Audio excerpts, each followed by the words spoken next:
Hello everyone, welcome back to the channel. It's always a joy and honor to have you here. Today, I want to share with you an incredible story, a real-life testament to the power of compassion, the brilliance of wisdom, and the unshakable strength of spiritual integrity.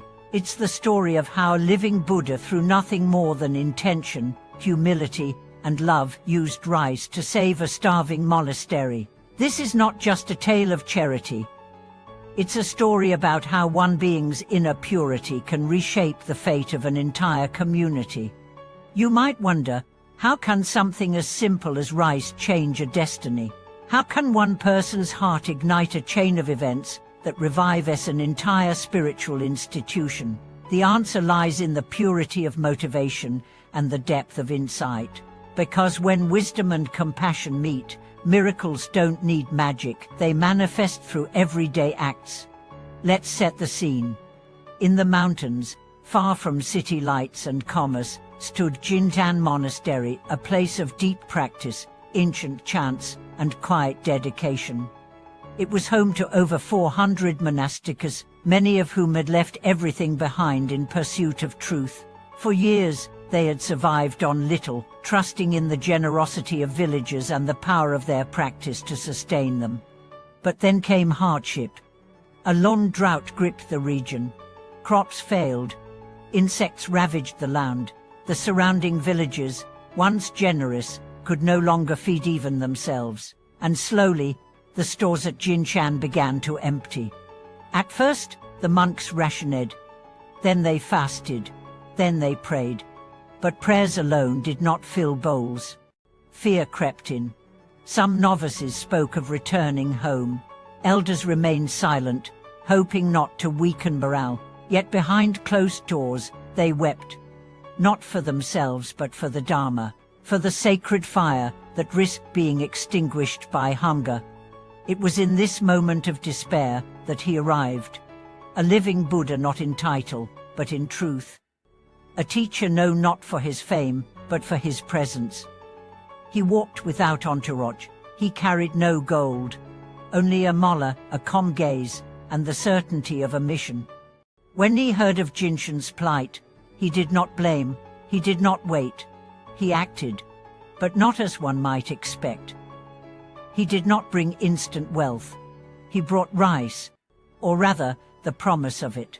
He began to walk from village to village, town to town, not begging but inviting.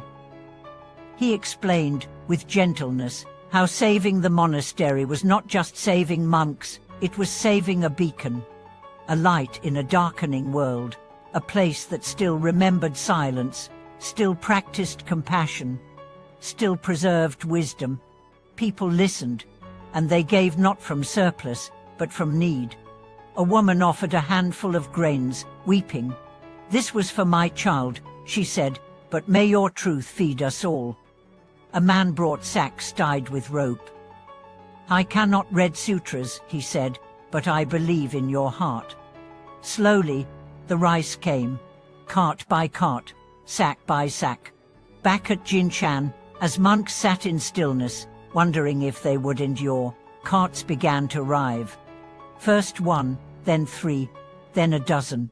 Some dropped to their knees, some wept, some laughed, all felt the same word rise in their hearts: grace. But what mattered most was not the rice itself. It was what it represented: faith, interdependence, a love so wide it included strangers, a compassion so deep it transcended hunger.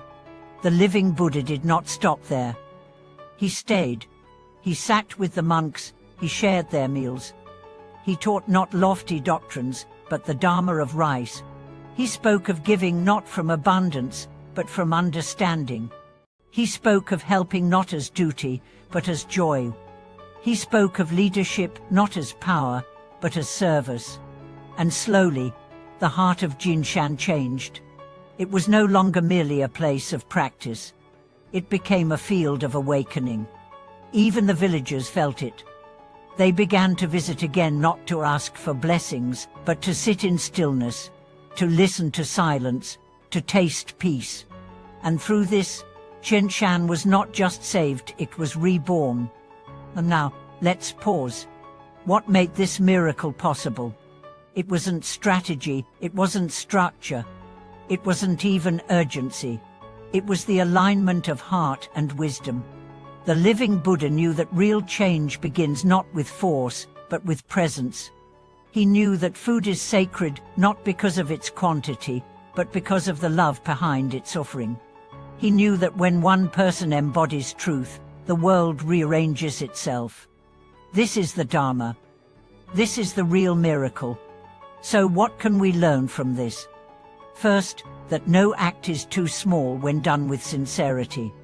You may not be able to rescue a monastery, but you can lift someone's burden, you can feed a soul, you can give a moment of attention in a world starving for it. Second, that compassion is practical. It is not a feeling, it is a movement. It walks, it speaks, it gathers rice, it knocks on doors, it shows up. Third, that spiritual leadership is not about charisma, it's about commitment. The living Buddha did not need robes of gold or temples of stone. He carried a field of peace within him, and people felt it. Fourth, that even in despair, hope waits. At Jinshan, hope did not roar. It whispered. It arrived slowly, with grains of rice and footprints in the dust. But it came. And finally, that you are not powerless. No matter how broken the world seems, your heart can still shine. Your hands can still give. Your voice can still comfort. And through you, the Dharma can still live. So as we end this story, I invite you to ask yourself, where is your Jinshan? What needs saving not through force, but through love? Where can you bring rice, not literal perhaps, but symbolic? Is it a relationship, a community, a forgotten dream? What if today you took one step, not to fix it all, but to begin? The living Buddha did not know if people would give. He just walked. So can you. Thank you for watching this video. If this story touched your heart, share it.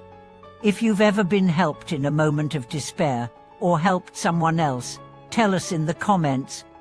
Let's remind each other what's possible when compassion moves. Please like this video, subscribe to the channel, and continue walking your path with courage, simplicity, and love. Until next time, give with heart, act with wisdom, and remember that one handful of rice, offered with love, can change the world.